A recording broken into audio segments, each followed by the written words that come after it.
Hi, and welcome to week 2 of food cost accounting.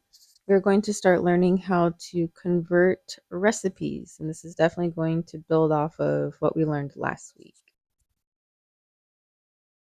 Our learning objectives are to understand what the conversion factors are and how to use them to help us scale recipes up or down. So we're going to discuss the difference between our old yield versus our new yields. We're going to learn how to solve word problems and how to pick out the most important information from those word problems. And then we're also going to learn how to adjust portion sizes within converting them. And we will conclude that section by talking about converting realities. Next, we're going to learn about yield percentages. So we're going to discuss the difference between as purchased quantity, edible portion quantity, and trim. There's a formula for that one as well, but I'm also going to show you a visual tool called the yield percent triangle that will help us set up the formula in case memorizing that one is a little difficult. And then we're going to conclude that section by talking about the rounding realities. I'll share some external resources where you can find yield percentages. And then we're going to discuss everything that affects those yield percentages. Converting recipes is definitely one of the most important skills needed in this industry, aside from cooking, of course. The ability to scale recipes up and down is what is going to help us produce the proper amount of food that we need or the food that is expected.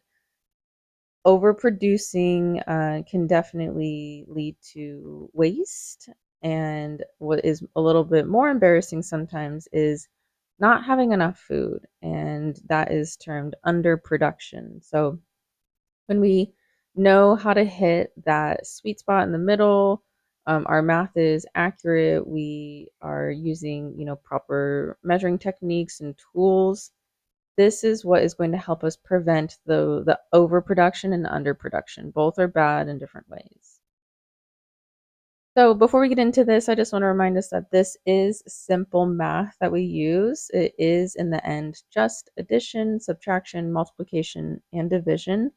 We will also learn how to apply those percentages, but that is done through multiplication as well. So what can complicate this kind of math is deciphering the word problems that we encounter. The word problems are designed to simulate real world situations because out in the real world, you're not going to be handed a straightforward question, listing all of the important information. You're going to have documents, you're going to have the tools with the information that you need, but you need to know what to look for. So when we analyze word problems, we are analyzing the information that is important to us to pull it out from that word problem and then solve from there. So we need to practice that so we can do it on our own when the time comes out in a real life situation. And then also what complicates this math is converting between units of measure. So this is everything we learned last week. We're now going to be able to apply it to these recipes, especially when you have recipes going from a small original recipe to a very, very large new recipe. You're definitely going to see those original measuring equipment pieces not working for those larger recipes. Remember that 96 teaspoon example I gave? This was a recipe card I saw from a student, and I love to use it because I just know if any one of us went into the kitchen and tried to measure out 96 teaspoons, we might skip a few, we might lose count, we might have to start over a few times. So that is when knowing how to convert between units of measure to now choose the largest and fastest way to measure, that's going to help us tremendously in scaling recipes. So let's get to it. This is the formula for finding our conversion factor. So recipes produce specific yields in terms of weight, volume, or count. So if you have a professional baking book and you're looking up pie dough, you might see that the weight of all of the ingredients together yields 3 pounds of dough versus if you Google a recipe for pie dough, you might see something that yields you 2 shells or 4 shells. But in the industry, we love things in terms of weight or volume because that helps us with consistency, that helps us with accurate portion sizing and costing. So that 3 pounds of dough is very helpful to see in terms of weight. Same thing for volume. Working in a restaurant, you might be making dressings in a large format. The recipe yield on that recipe card might say 2 gallons. But what we are more used to seeing when we Google recipes or when we buy cookbooks is a recipe just giving a general serving amount. That it could be interpreted as 12 pieces or 12 people can be served with this recipe, depending on what it is. There's a lot of um, there's a lot of room for interpretation with that, though. We don't know the portion size, and that's kind of the problem that we encounter when we use home cooked recipes to scale is that we don't know how much we're actually serving our guests. So, weight and volume are always going to be more accurate and more consistent.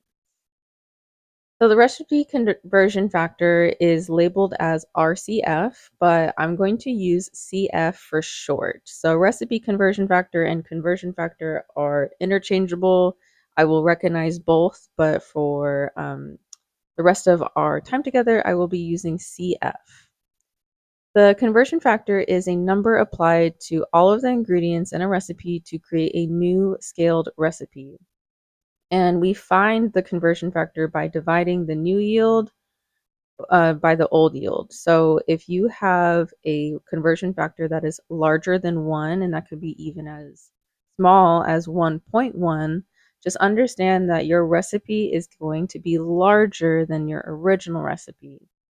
But if your conversion factor is less than 1, meaning it is a decimal, and that could be as big as 0.99, just understand that the recipe is going to be smaller than the original recipe.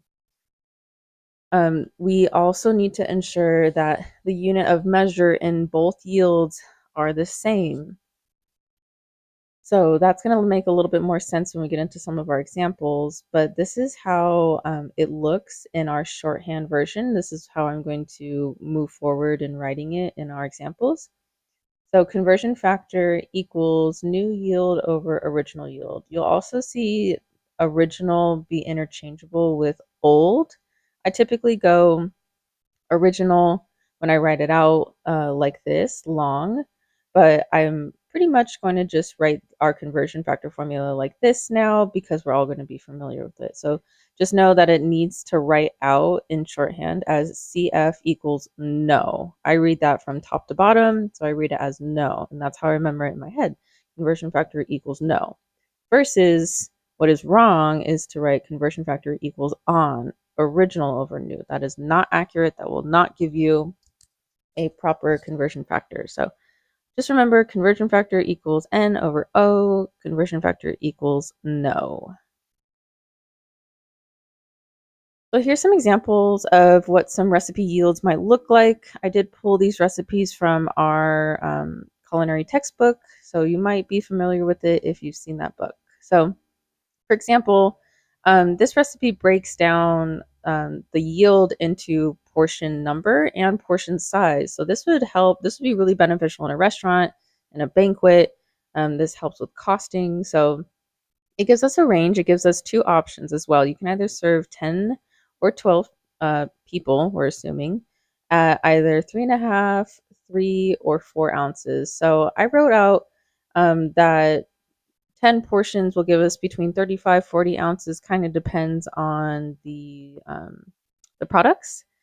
Or we can definitely get 12 portions of 3 ounces each. So this recipe yields us a total between 35 and 40 ounces. Another way to write it is in terms of total volume. So this is for dashi, just a simple broth. This yields us 2 quarts versus this is what we see a lot, 30 to 40 pieces, or they might, dictate this is 8 portions based off of this. so 5 pieces each. But again, it's giving you this range because it's dependent on how the cauliflower is trimmed. So this yield would be an indication to whoever's making this recipe, okay, from this amount of cauliflower, I need to try to get between 30 and 40 pieces, but nature grows things uniquely. So that's just something to be mindful of and something that you should read beforehand before you make the recipe to understand what the end product should look like. If the end product does not match the yield in the recipe, then something needs to be reevaluated. Either your cooking method needs to be reevaluated, or perhaps the recipe is wrong too, which does happen. So just always pay attention to the unit of measure used to describe the yield's weight, especially when you're converting, because your original uh, unit of measure needs to, well, not the both units of measure need to match. We'll talk about which one is easier to use a little bit later. So before we get into it, I just want to remind us of how to solve for word problems, but in a culinary world. So remember, these world problems, oh no, word problems help simulate real life situations and how to solve them. So, one, determine what is being solved for. So, especially when you have a formula at hand, refer to your formula and analyze what is the missing piece of information. Two, decide what must be done to get the answer. So you can set that formula up to solve for the missing information.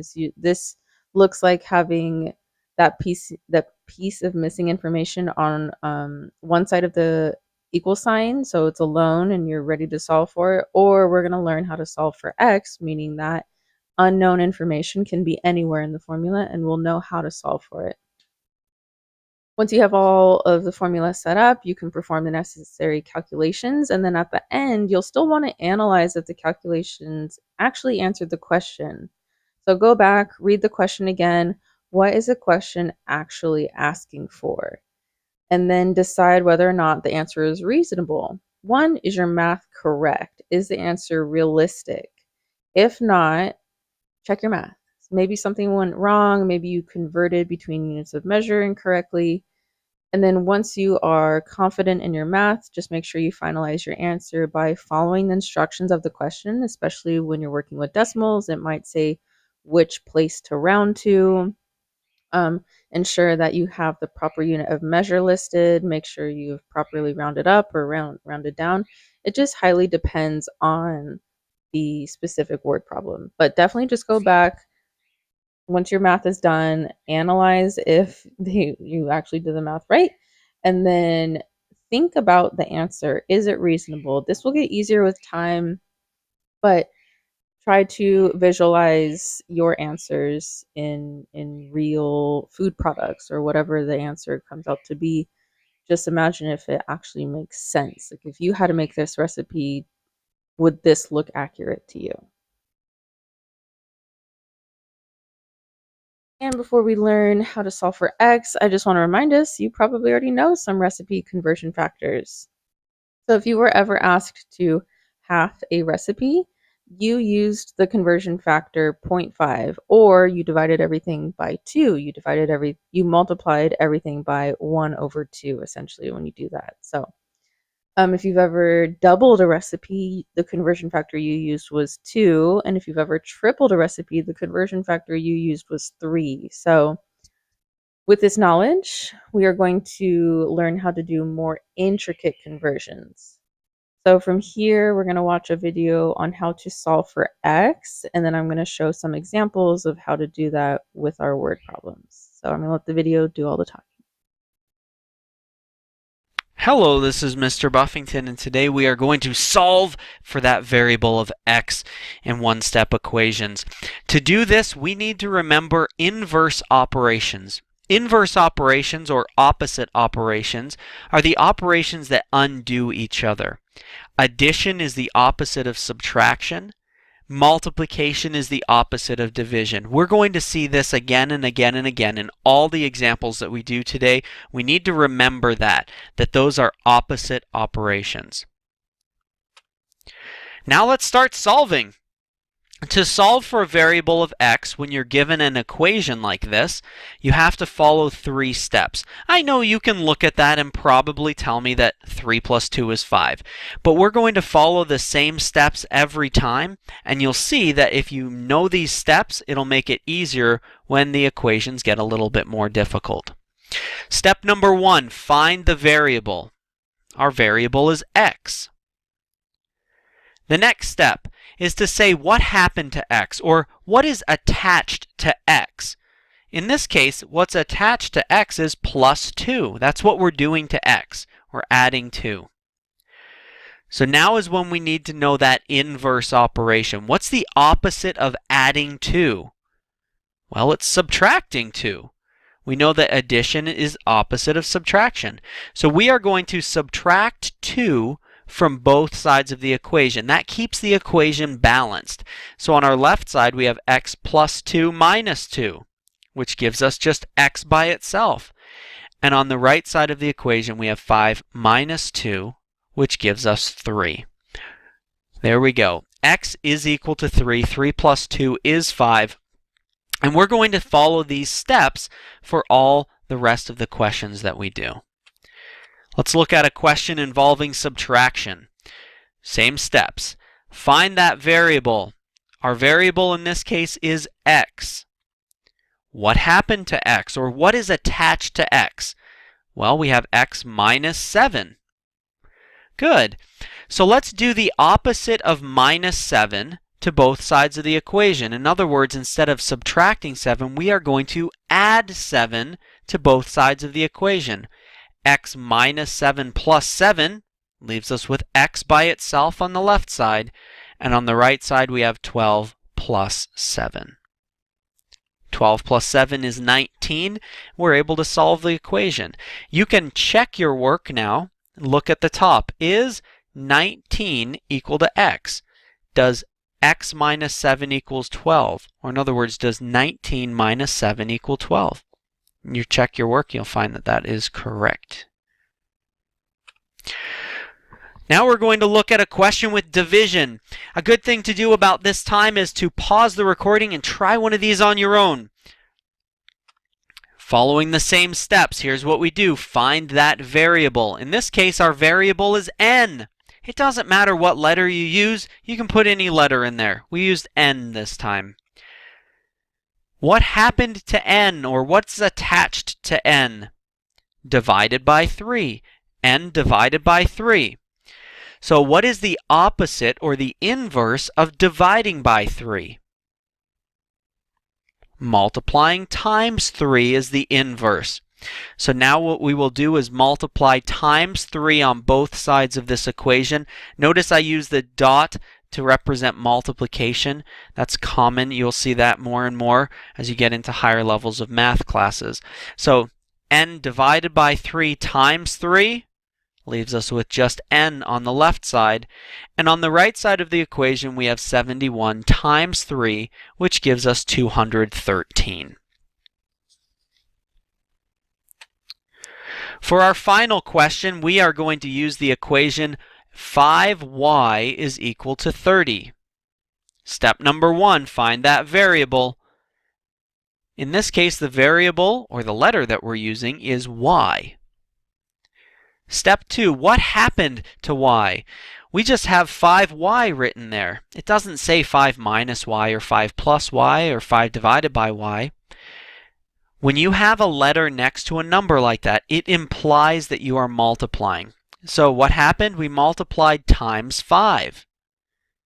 So let's do the inverse, or the opposite of that, and divide by 5. So we're going to do that on both sides of this equation.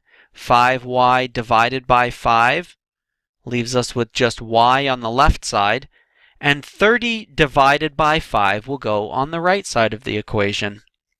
30 divided by 5 equals 6, so that's the final solution for the variable in this equation. As you're looking through this, remember the steps to find the variable, asked what's happened or what's attached to that variable, and then do the inverse or opposite operation to both sides of the equation. I hope this lesson was helpful for you, and have a wonderful day. So hopefully that was a re-jog for your memory. We learned this in algebra, and it will become very helpful for us to use it when we're solving our conversion factors. And I'm going to explain why. So you might think, what the heck? Why are we bringing back that X? I didn't like it at all back then. I'm not going to like it now. But hear me out. I think it helps because our textbook will want us to memorize three different formulas, essentially to do the same thing. But if you feel comfortable solving with X, then you only need to know one formula and the three pieces of information that you're looking out for when we're talking about converting recipes. So to solve for our conversion factor, whatever part, we only need to know two out of the three pieces of information, which is new yield, original or old yield, and our conversion factor. So for example here, you are famous for your red wine vinaigrette and a friend just ordered 4 gallons of it. Your original recipe yields 2 quarts, and that's the largest batch you've made. And the largest batch you've ever made was only 1 gallon. What is the recipe conversion factor you will need to fulfill the order? So as you can see, I highlighted our important information in this question. So some key words that we can look for are your friend just ordered. So this is can be applied as your new yield. This is what you have to make. Your original recipe. So always look out for that word original or old.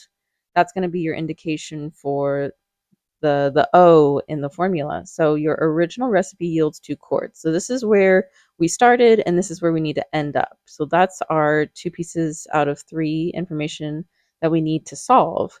And then this question ends with what is the recipe conversion factor? So what is that RCF? Remember, I'm going to do CF for short. So a little chart I like to set up for myself is looks like this, and I will show you this in class again and again and again. So again, I set it up like the formula. So CF equals N over O. That's just how my brain works and how I visualize setting it up. So using the word problem, all of the information, our conversion factor was our unknown. So that is our X, that is our unknown. The new recipe we are making needs to yield 4 gallons. Where I started off with was 2 quarts. But see, there's the discrepancy here. We need to have these 2 units of measure be the same. So I know that there's 4 quarts in a gallon from last week. So I'm going to just go ahead and convert this straight to half a gallon. Another way we could go about it is convert our gallons into quarts, but both ways will get you the same answer. What I have shown here is converting quarts into gallons. So I'm going to set up our equations. Conversion factor equals N over O. Conversion factor equals 4 goes on top, that 0.5 goes on bottom, and then working out those calculations, my conversion factor is 8. And this is the number that we now take and apply to all of the ingredients in our original recipe, and we're going to times everything by 8. So there is no unit of measure when we're talking about the conversion factor. The conversion factor is just a singular number that is applied to all of the ingredients. So there is no unit here. Here is another example, but we are not solving for the conversion factor. So let's read the question and pick out all of the important information. So a banquet recipe yields 5 gallons of soup, but the customers are so enamored by it, they are demanding a smaller recipe so they can make it again at home. Your chef suggests using a conversion factor of zero point 0.2. How much soup will this new recipe make? So it sounds like your chef handed you the conversion factor and said, do the math. So we know how to do this though. So let's read through it again, and I'm going to explain our information here that's highlighted. So a banquet recipe yields, so this is a keyword to look out for, yields. Anytime you see the word yield, you're going to know it's going to give you either the new or the old. So this one talks about making 5 gallons of soup. Okay, I don't really know, like, that's good. I know it yields that, but what is the question asking? Reading on further, the customers are looking for a smaller recipe. Okay, so I know my conversion factor is going to be less than 2. Reading on further, oh, looks, I was right. It's less, sorry, I said less than 2. I meant less than 1. We are working with a decimal. So our recipe from 5 gallons of soup is getting smaller because we are working with a conversion factor of 0.2. So how much will this new recipe make? So again, there's that word new. That is my indication that since it's in the question, my new yield is my unknown. So set up that same chart, conversion factor equals N over O. I'm pulling my X to sit here, my new yield. I do not know how much that's going to yield the customers yet. The chef gave us the conversion factor. Thank you so much, chef. And now I understand that that original recipe where we started off with is 5 gallons, and that is my original yield. So let's plug in this information then. So CF equals N over O. 0.2 is our conversion factor, equals N over 5. Remember, we don't know how much that new recipe is going to yield us.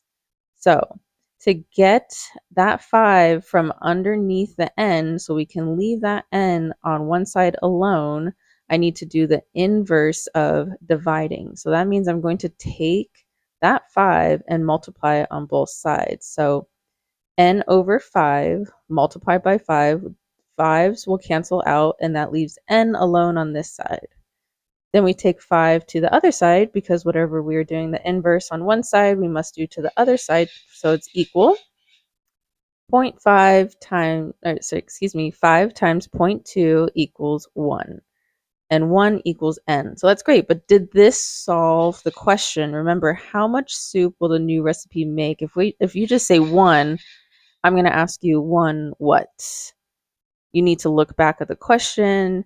Did we have to convert between units? No. Great. So I can just drag that original unit of measure down, and this new recipe for our customers will yield 1 gallon, which is something that might be reasonable for a family to go through. So this was our original yield.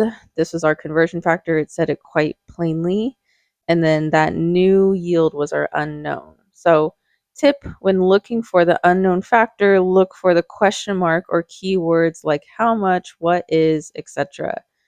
Usually that is pretty clear. Sometimes it's hidden within a statement, but those are some words that should signal you to indicate what is the unknown factor. Finally, now we're going to solve for the original. So let's read through the question and understand the important information. So a new recipe for meatballs was handed to you, and the total yield is 35 pounds after a conversion factor of 7. So right away, we're talking about a new recipe is yielding 35 pounds. So that is our new yield.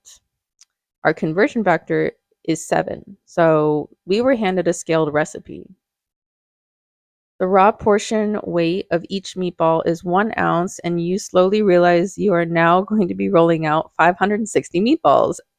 Knee deep in meatballs, you ponder where this recipe came from and how much it must have originally made. So, for example, this is not in a question, it's kind of a statement because you are now in meatball limbo, just wondering why you have to roll out so many. So, but we have those keywords right there. How much it must have originally made. So again, there's that keyword, original or old. It looks like we are wondering what that original recipe was. So that is our unknown. That's our X. Going back to the top, remember we talked about the new recipe yielding 35 pounds. So that's my new yield. And the conversion factor was stated quite plainly, and that was 7. Then the extra information that was included in this that could have been confusing was the portion size of 1 ounce and 560 meatballs, but that was not needed for our formula. So that's just some examples of some extra math information you might see, and don't let it confuse you. Now, if this question was also talking about adjusting the portion size, then that might be important, but the question wasn't asking that. So again, I like to set up this little chart for myself. Conversion factor equals N over O. Conversion factor was 7. That larger recipe yields us 35 pounds. And we are trying to wonder where we started off with this and why we can't make that smaller recipe of meatballs. So conversion factor equals no. 7 is our conversion factor, is equal to 35, the new, divided by our O. So this looks a little odd with a variable being on the bottom, but it's the same concept like we did in the last equation. Since this is being divided by O, the inverse will then be multiplying by O. So we're going to take O to both sides. These two O's will cancel themselves out, but 7 times O is okay to leave as such. So we're simplifying that one side since the O's cancel them out. 35 is alone on that side of the equation, is equal to 7 times O. Now we're going to do the inverse again. We are going to try to isolate the unknown variable that is our original recipe. So since that's multiplied by 7, we now need to divide by 7. So dividing by 7 on both sides in our original recipe is 5. And remember, go back to the question, what is it asking? It's asking how much the original recipe must have made. And since we have a whole number, there's no need to convert between units of measure here. So the original unit of measure was pounds. I can just drag that down here. The original recipe made 5 pounds of meatballs.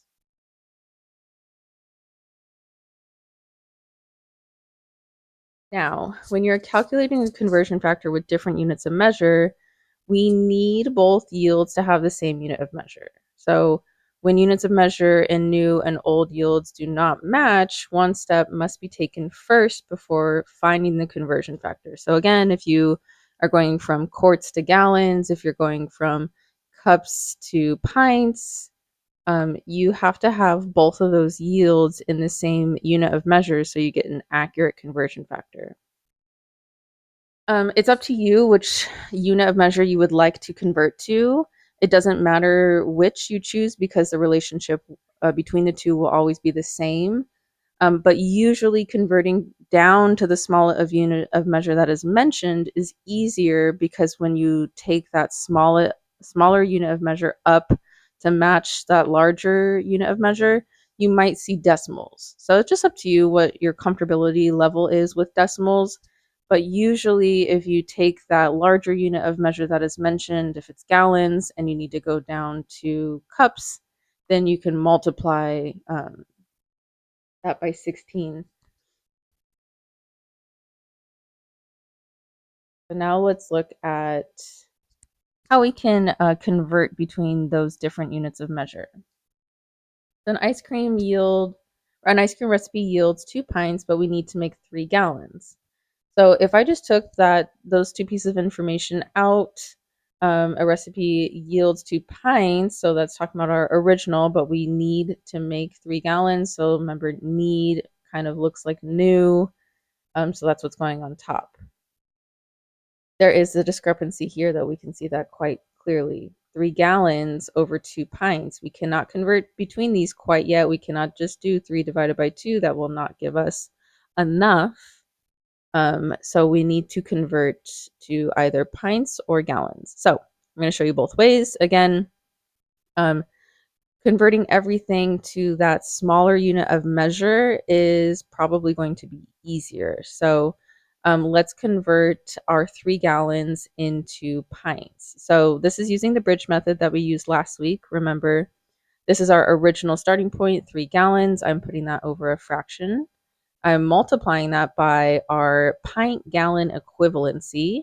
So whatever unit of measure is used on top here is what's going on bottom here. And then what goes on top is matching our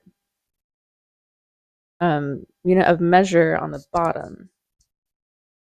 So there are 2 cups in a pint. There are 16 cups in a gallon. So I know that there are 8 pints in a gallon. You can also find this information on your conversion chart. So those gallon units of measure are going to cancel out on the bottom there, and that leaves us with 3 times 8 pints, which equals 24. Now I'm taking 24 pints and replacing that information with our 3 gallons here in the original equation. So that's what you see here. I see conversion factor equals 24 pints divided by 2 pints, and our conversion factor is 12. So same thing on the other side, except for we are going to convert pints to read as gallons. So using that bridge method again, our original starting position is 2 pints over 1. We're multiplying that by our gallon pint equivalency here. So pints are going on bottom because we know that we need to cancel those units of measure out, and it takes 8 pints to make 1 gallon. So that is our equivalency. Again, I'd know this because I've memorized it, and you might be able to find this on your conversion chart if you haven't yet. So those pint units of measure are going to cancel out, and then it leaves us with 2 gallon divided by 8, and that will come out to either 1/4, if you'd like to change that into a decimal, 0.25 gallon. So now I can take my 0.25 gallon and plug that in instead of it saying 2 pints in our original equation. So that comes out to 3 gallons divided by 0.25 gallon, and that brings our conversion factor to 12. So there are 2 ways of getting there. They are both correct. And like I said, it's just a difference of whole numbers when you convert that largest unit of measure down to the smaller unit of measure, or you're going to see a fraction or decimal if you take the larger unit of measure and I'm sorry, if you take that smaller unit of measure and express it as the larger unit of measure. So whatever you feel comfortable with, I typically go this route. So you'll probably see me do this more often than not. Now, let's add just one more layer to this. If you need to adjust the yield and portion size, because sometimes we'll see recipes that are providing yields in terms of number of portions and portion sizes, like we saw in that very first recipe yield example I gave us. So you might see something written as 45 portions, 7 ounces each. This usually comes from a very professional recipe. This helps us, like I said, dictate portion sizes, consistency, and definitely helps with costing. So you'll see this more in the industry than at home, but it's good to know how to approach it. So again, recipe yields need to be converted to have the same unit of measure before finding the conversion factor. And in this terms, 45 portions, 7 ounces each, we're going to look at this in terms of total yield, and that usually just means total ounces. So the way we're going to express that is by taking 45 multiplied by 7 ounces, and that will give us our recipe yield in terms of total ounces or total weight. And then from there, we can solve the problem. So let's look at an example of this. So there is our 45 and 7 ounce portions. A recipe yields 45 portions of 7 ounces of soup. Scale this recipe to yield 75 portions at 5 ounces each. So noted, not only did the number of portions change, but so did the portion size. So let's look at how to convert this. So writing our formula again, conversion factor equals new over old. I'm going to just plug in the information as it was given to me. So our new recipe needs to yield 75 portions of 5 ounces, but where we started was 45 portions of 7 ounces. So again, though we are typically by the words we're in the same unit of measure, but this is what's defining that these two recipes cannot be converted so easily, is that they are different sized portions. So let's express this information as total weight. So I'm going to take 75 multiplied by 5 ounces and 45 multiplied by 7 ounces to look at it in terms of total weight. So actually, that we need a new recipe that's yielding us 375 ounces, but where we started was with a recipe that yields 225 ounces. But it looks a lot more simple now, a lot less words. So we can divide easily. And when I put that into my calculator, it does give me a running decimal of 1.66666. I'm going to keep 4 decimal places and round that last digit up to 7 because everything after that third 6 or that fourth 6 is greater than 5. And this is how we are going to have a more accurate recipe. Now, if I rounded this to 1.7, I might end up making a little bit too much than what I actually need. So, whenever you have a running decimal like this for a conversion factor, it's always best if you can't leave the full expression in your calculator. It's always best to at least include 4 decimals and make sure you just round appropriately at that fourth decimal. Sometimes it works out and it's only 1 or 2 decimals, and that's not too hard to work with. But when you have a running decimal or something that's just longer than 4 decimals, um, always keep 4 decimals and round appropriately.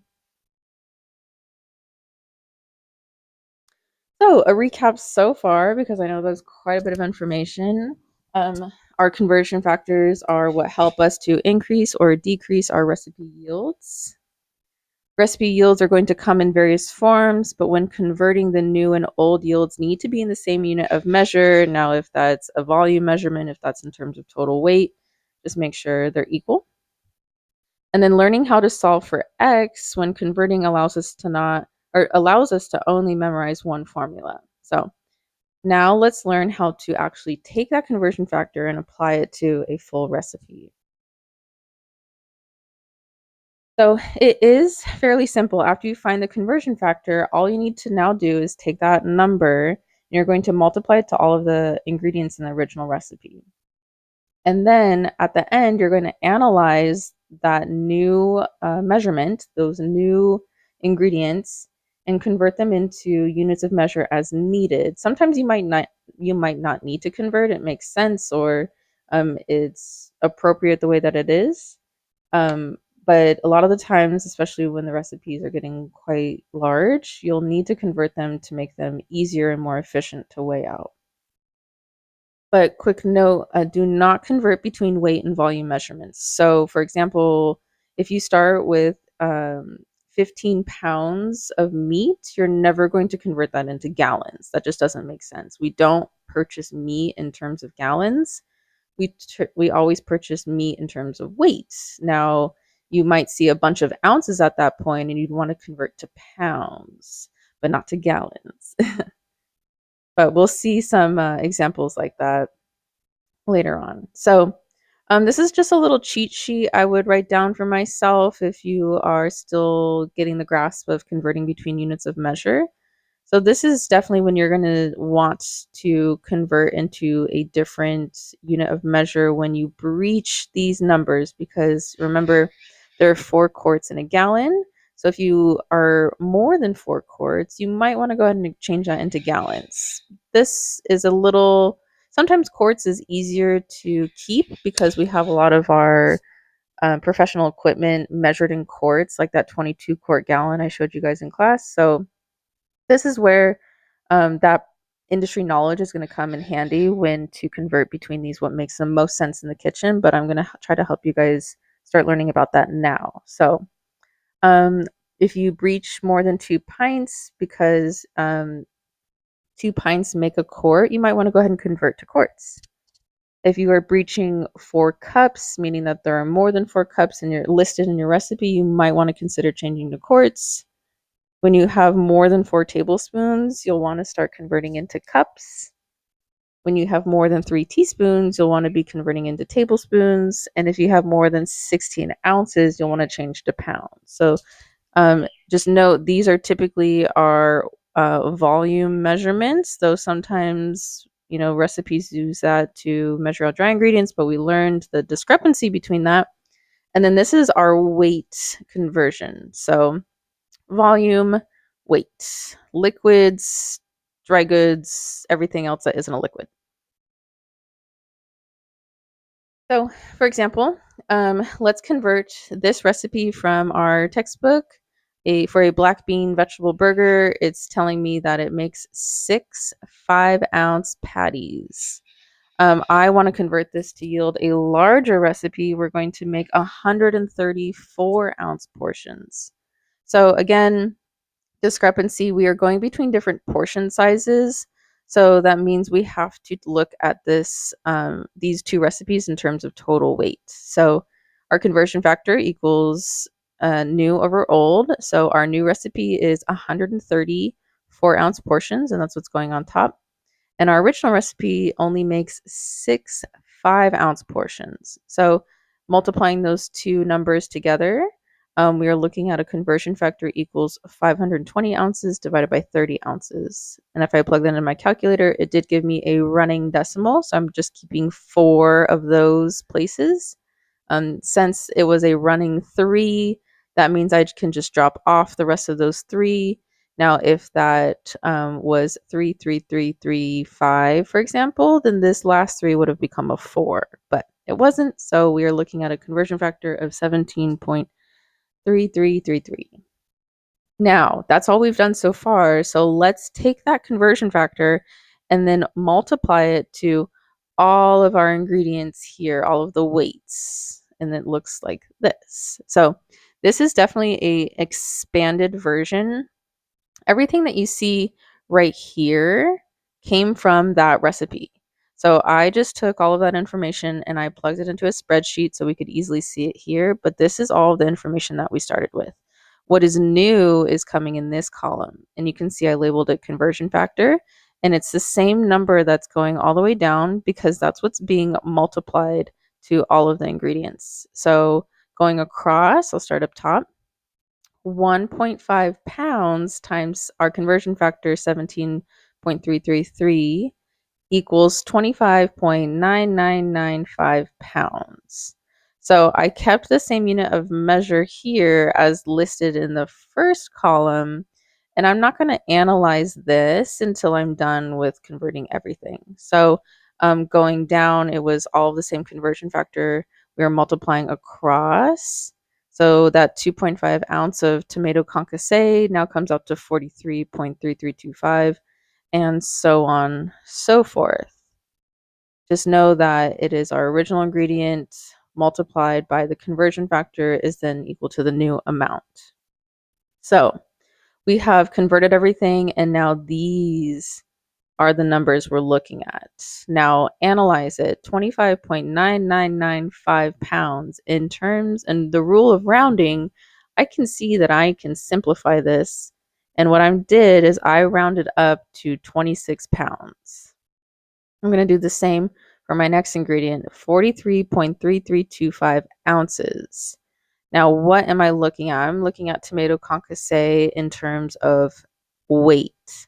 So I'm going to take that 43.3325 and divide it by 16 ounces to express the tomato concasse in terms of weight. That gave me 2.708 pounds, and I'm just going to drop off that 0.8 rounding to the nearest 10th place, 2.7 pounds.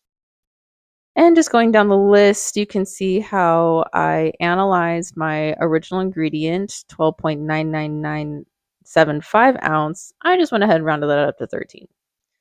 4.33325 teaspoons. And remember that every 3 teaspoons makes a tablespoon. So I went ahead and divided that by 3, and it brought me to 1.4444 tablespoons. Now, however, that 0.4 tablespoon doesn't exist. Remember? And even so, a half tablespoon, like the actual half tablespoon measuring, doesn't exist. But since every 3 teaspoons makes a tablespoon, a half tablespoon is just 1.5 teaspoons. So I can easily measure this. I know how to read that. And again, it's talking about garlic, fresh garlic that's been finely chopped. So even eyeballing this, what a half tablespoon would look like would be appropriate because garlic, you measure with your heart. So next, 8.6665 ounces. I went ahead and just analyzed the ingredient. It's a fresh jalapeno finely chopped. The difference between that 0.4, 0.3 ounce from rounding up is safe, I believe. So I went ahead and just rounded that up to 9 ounces. That will be way easier to measure than trying to be super exact and get 8.66665. So moving on, I have 17.333 tablespoons of lime juice, and I know that every 16 tablespoons makes 1 cup. So that's why I divided by 16, and that brought me to 1.83 cup. Again, that 0.83 cup is so, so, so small. I went ahead and just dropped it off, and I'm looking about a cup of lime juice. Cornmeal came out to 17.333 ounces. Again, that 0.33, I went ahead and just dropped that off and rounded to 17 ounces. I have 34.666 ounces of flour. I'm going to divide that by 16 to express it in pounds. And I'm looking at 2.1666 pounds when I went ahead and rounded that to the nearest tenth at 2.2 pounds. Teaspoons, again, every 3 teaspoons makes a tablespoon. So dividing 17.33 by 3 teaspoons, excuse me, brought me to 5.7776 tablespoons, which I went ahead and rounded up to 6. And lastly, but not least, our salt. It came out to 8.6665 teaspoons. And remember that every 3 teaspoons makes a tablespoon. So that brought me to 2.8883 tablespoons. We cannot easily measure that zero point 0.8 tablespoon. I analyzed what the ingredient was and I made the judgment to round up to 3 tablespoons. So, those judgment calls, like I did here, analyzing the ingredient, what purpose it serves, just with my professional experience, this is how I would convert the recipe to make sure that it was way easier to measure out. So you can now compare. Had you not made those judgment calls, this is what your recipe would look like. Lots of decimals. You know, if I handed this to you, would you be able to go accurately measure out 4.33325 teaspoon? Maybe. Or what is the more accurate way to write that out? So this is everything we learned from last week. And this is what's going to help us make our recipes look like this. So it wasn't all for nothing. Let's move on.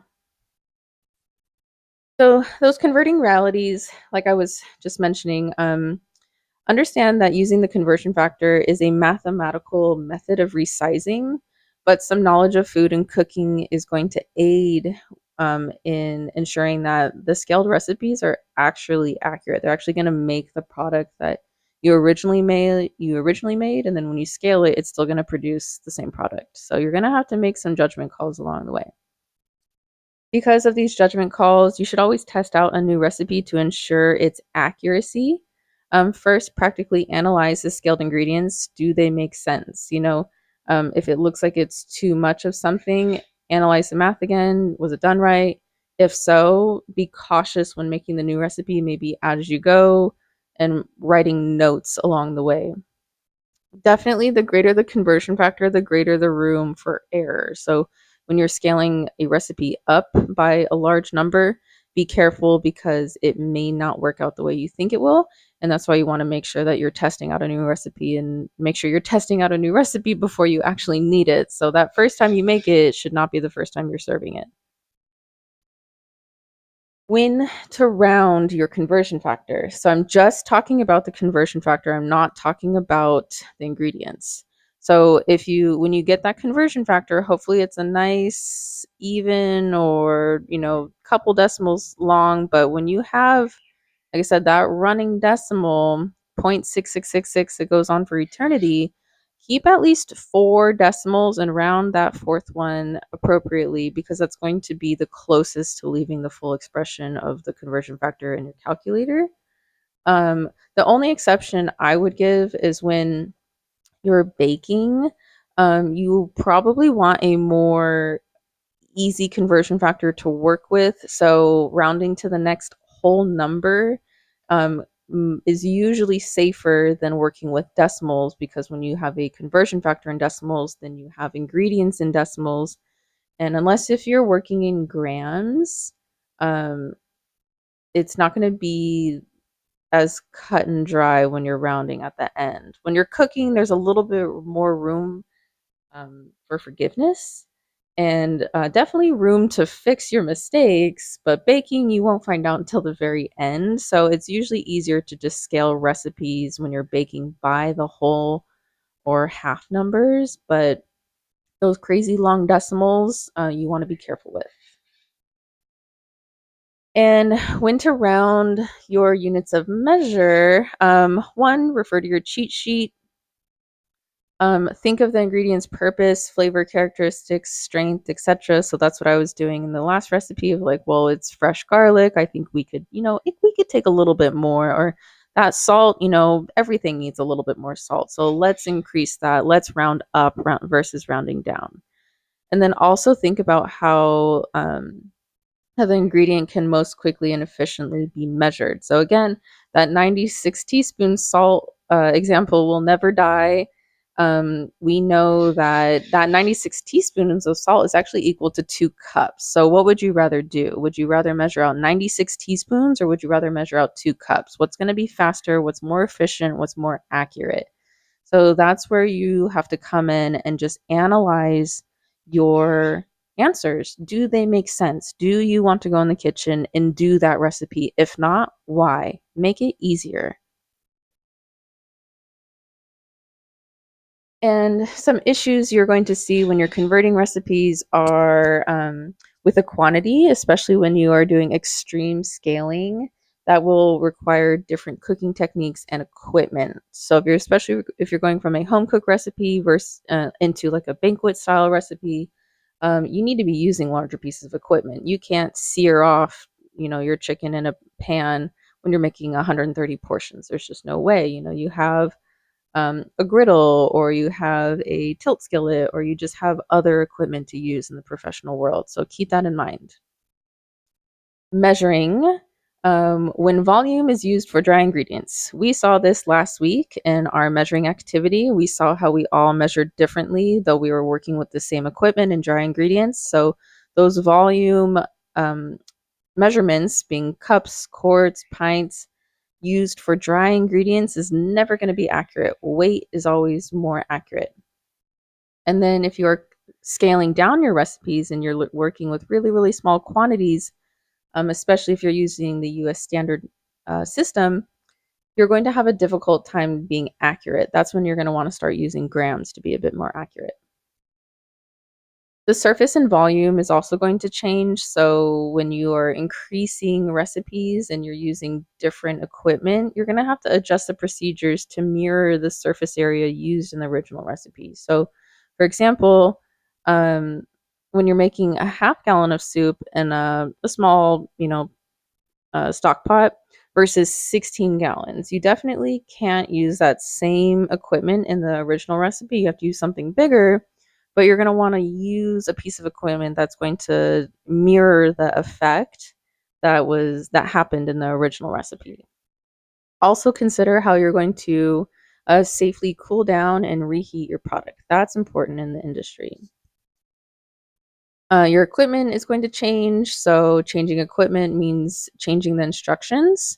You will have to go in when you convert your recipes, you will have to alter the instructions as well to make sure that it is appropriate for the amount that you're making. This does definitely require some advanced cook knowledge, especially with the larger, more industry sized equipment. You can expect the time to change. So monitor these new recipes accordingly and try to avoid over or undercooking the products. And then just those recipe problems, pretty much everything we're discussing now, you might not see on a small scale, but like I said, when you're converting to larger recipes, those flaws, though, if they were minute or acceptable to begin with, they are definitely going to become exaggerated as the recipe increases. So, on to the second part of our weekly lesson. What are yield percentages? So, easily put, yield percentages are the edible parts of the food. And whenever you're trimming food, that you're trimming the parts that are not intended to be eating, the food will inevitably weigh less than it did before trimming. So most of the times the trimmings are going to be thrown away unless you have a plan for them.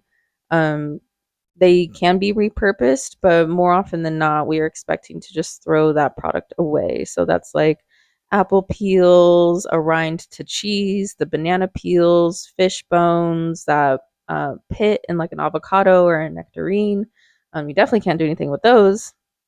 So after we remove those products and we are left with the food that can literally just quite be eaten right there, that is the edible part. And the yield percentage is expressing how much is available after the food is trimmed.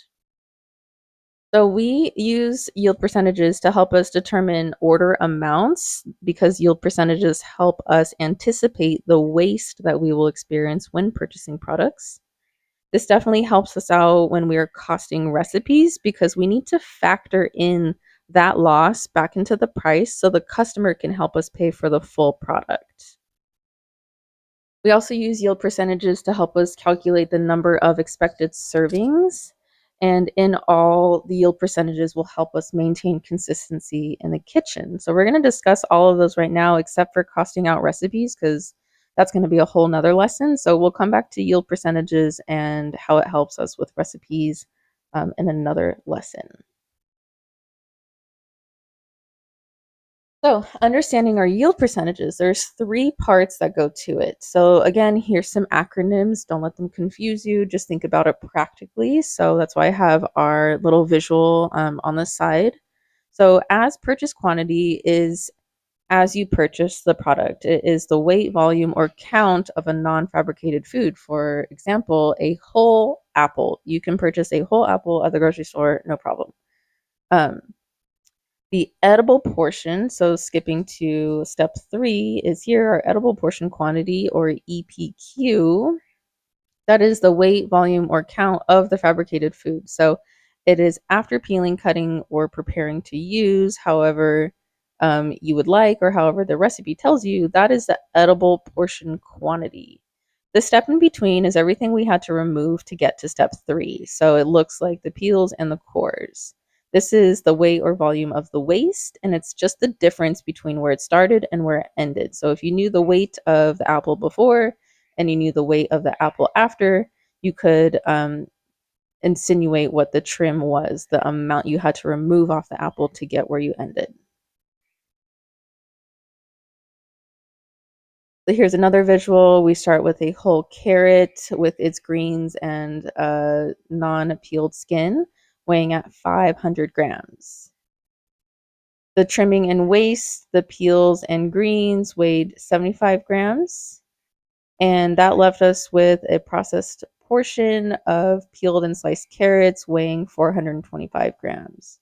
So our yield percentage formula will be EP weight, meaning edible portion weight, divided by our AP weight, which is as purchase weight.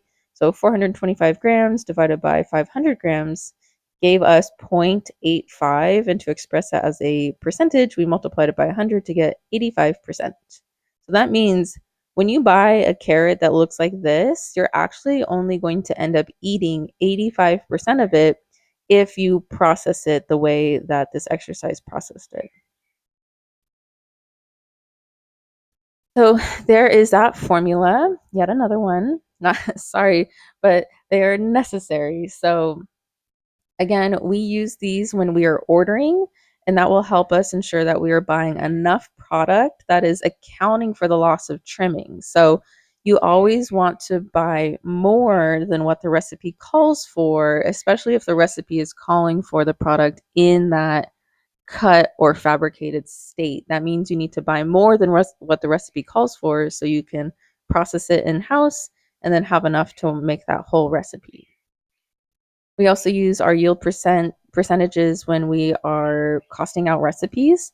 And this helps us to adjust the cost to factor in the loss of trimmings. So the customer doesn't just pay for the edible portion, they're actually helping us pay for that as purchased portion. And then we also use the yield percentages to help us calculate the number of servings we can expect. And this helps us understand our total yield of product that we have in comparison to our serving sizes, and then how what is the most we can get from that product. So I do have a couple of examples, but like I said, recipe costing is going to be a whole lesson in itself. So we'll come back to that.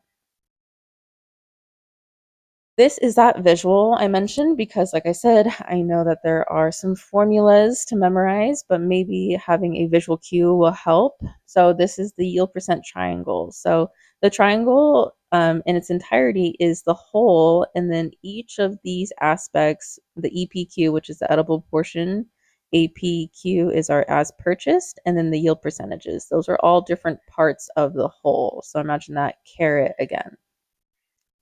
We purchased that whole carrot, multiplying it by its yield percentage, aka after it's trimmed, is going to leave us with that edible portion quantity. So this could help you set up a formula. Once you determine what to solve for, you're going to just cover that acronym and then follow the visual instructions for multiplication or division. So, for example, you are given the as purchased quantity and the yield percentages, so you don't know the edible portion quantity. So, you're going to just cover that up, and then what is left underneath is APQ times yield percentage. So, that is your formula. EPQ equals APQ times the yield percentage.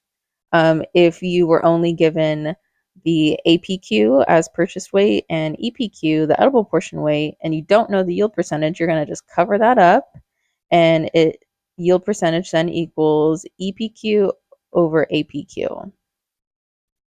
So I will go over this a little bit more in class because I know it's kind of hard to visualize covering things up with just my little cursor. So um, as long as you can memorize the way that the triangle is laid out, we'll go a little bit more into detail with this in class.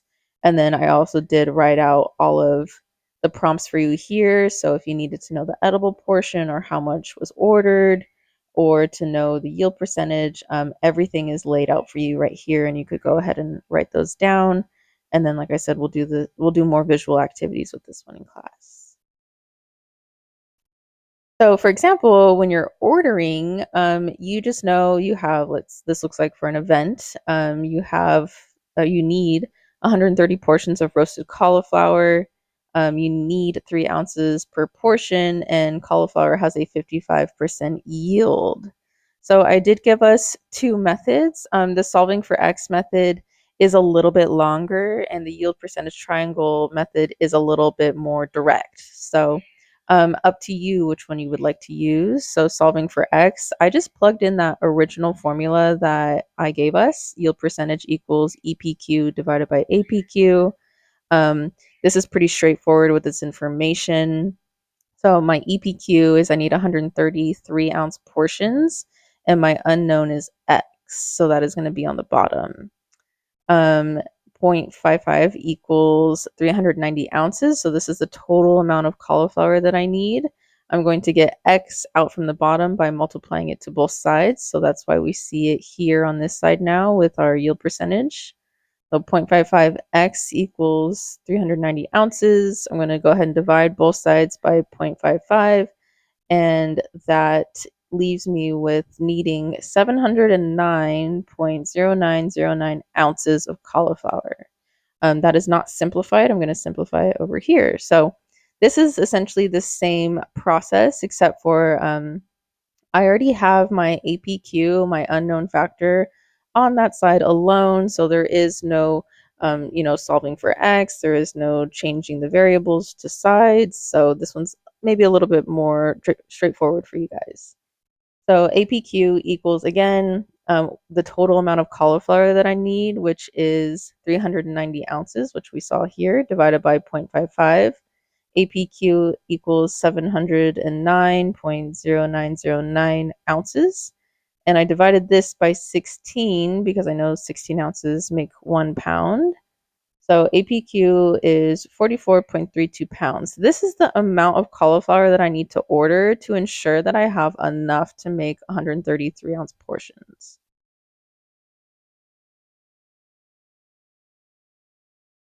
And then when we are calculating expected portions, first we need to understand how much edible part is available. So again, our APQ times our yield percentage equals our EPQ. This is exactly how our um, triangle is set up. And then we're going to calculate the amount of portions to expect based on their portion size. So once we get the EPQ from this original equation, then we're going to divide it by the desired portion size, what we want to serve, and that's going to give us a number of portions that we can safely expect. So for example, if 10 pounds of asparagus is bought and 4 ounces is being served per portion, asparagus has a 56% yield rate. How many portions can we get from 10 pounds? How many 4-ounce portions can we get? So I'm going to take my as purchased weight times by the yield percentage to find out how much edible product I actually have. So 10 pounds times that 56% yield rate is 5.6 pounds. However, remember, when converting between units of measure, we need to have the same unit. So I am serving 4-ounce portions, but I have 5.6 pounds. So between ounces and pounds, I can't easily convert. I need to express everything as one unit of measure. So I'm going to go ahead and shift down to ounces, and that looks like 89.6. I got there by multiplying 5.6 by 16 ounces, and that is 89.6 ounces. So that is the total amount of available asparagus. Now I can move into that second equation. I'm going to plug in the edible portion on top, 8.96 ounces, dividing by my desired portion size, which is 4 ounces. And working that out through the calculator breaks down to 22.4 portions. Now, this did not solve the question because can I still serve that point 0.4 portion? No, right? I mean, I do have 22.4 portions, but I want to know how many full portions are available. So I'm going to round down and express this as I have 22 full portions available from that 10 pounds of asparagus. So the rounding reality there is well, we saw two, or we have two. So yield percentages estimate the amount of usable parts of food. Of course, not all foods are grown, processed, or trimmed the same. So you should expect some slight variations. Unless you're constantly conducting your own yield tests and you know your products like very well, you're gonna just inevitably have some changes. Not everything is going to yield you exactly um, what a yield percentage tells you. So don't take it too don't take it too much to heart, but it is a very, very good estimate. When you encounter a partial percentage, round down instead of up. So, for example, lemons have a 45.6 yield percent for its juice. Normal rounding rules would tell us to round up to 46% because that zero point 0.6 is greater than zero point 0.5, and anything greater than that zero point 0.5 will make that next number go up to the next number. But in doing so in this term means that you're claiming that the lemon will yield more juice than it actually does. So the safer way to go about it is to round down to 45% to ensure that you will have enough juice available. And if anything, you'll have a little left over, but not too much. And then also consider how the product is sold when ordering. So we had that example last week of a recipe calling for 24 ounces of blueberries. We did the math to discover we need 1.7 pints of blueberries. However, we know that partial pints are not sold, and that's why we ended on ordering 2 pints to ensure to have enough blueberries for that recipe. So we had to round up. And lastly, all those affecting factors that change yield percentages are employee skill sets, for one. So some employees might trim heavier, some might trim less. And the only way that you can really, um, I can't even say control, but like assist in this area is to offer training to help with consistency. So you'd want to, even though it seems like a really simple act of peeling a carrot or peeling a potato, trimming an apple, you would want to just offer training up front and along the employees' time with you to ensure that they're doing things correctly and they're doing things as you would like to them to be done. The size of the food item will also affect the yield percentage. And this is because of the difference in available surface area that is affecting the amount of trim. For example, if you've ever bought those really cute small carrots from the farmer's market, but then you go to peel them with an actual peeler, oh my gosh, you have no carrot left over, right? They are small, they are skinny, and by the time you take the peel off, there's not much left. So, small trick for that, peel with a spoon. It will take off less, but that is the issue with the size of food item. If you have one of those giant honker of carrots and you peel it, you still have 98% of it. Congratulations, but you can't treat all products the same. So analyze the size and then how try to minimize the amount coming off in relation to how much it actually weighs. Of course, the condition of the food item will affect your yield percentages. If you have product that has been in your possession for quite some time, it might be drying out, it might be going bad. You still want to use it, but you're inevitably trimming off those bad parts. So that is just adding to its yield percentage in terms of it lowers it. You are losing more product if things have gone bad and you're trimming them off. And then, of course, the required preparation of the food item. When we have our general resources that we can use, like the Book of Yields or some online resources I'm going to show you here in a second, um, those are generalized numbers that have come from these produce yield tests that have been performed over and over and over again. So we're seeing an average number. But of course, if you are doing a very specific cut or process to your food, you may want to have your own yield test going on because that's the only way you're going to ensure an accurate expectation. So if you've ever taken a cantaloupe or watermelon and done those little melon balls, you would see exactly how much waste, unfortunately, it creates. You can only get so many of those perfect little spheres from a melon without, encountering those cut parts, and then you don't have a perfect little sphere. So if you melon ball a whole melon, you would actually have quite a bit of scrap left over, and you would want to use that scrap for something or to eat yourself. But um, we're always talking in terms of restaurants. So those would have a very, very low yield percentage, and they would need to be priced accordingly to help you pay for the waste that you experience. Our external resources. So there are a few. You could conduct your own yield test, of course, but of course that is time and effort. So we have other resources to use in the industry. I have hyperlinked them here, so feel free to click on them. I will show you these in class. I don't want to navigate away from my PowerPoint right now, but please use them. The Book of Yields, this is the older version. There's actually a ninth edition out now.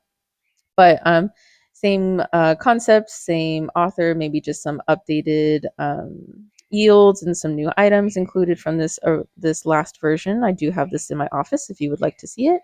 Otherwise, we have two online resources which are pretty great. I use them throughout my instruction. Chef's Resources Produce Yields, and then Shamrock Food has some conversion charts as well. And then plenty of culinary math and textbooks will have charts available, but they're not going to be very extensive. Keep in mind, though, that these do give an approximate yield percentage. They are limited in the food items listed. So if you're working with something that's very niche or very rare, you would want to go ahead and conduct your own yield test to make sure that you're listing it accurately. And then, of course, it varies in fabrication processes and trim amounts. So again, um, if you're cutting something a certain way, different from the book, or the book does not have that listed, you'll want to conduct your own test. Or products are never fully grown or, come out to look the same. So you're always going to have slight variations in trim. So that's why they're approximate. But again, it's a very, very good place to start.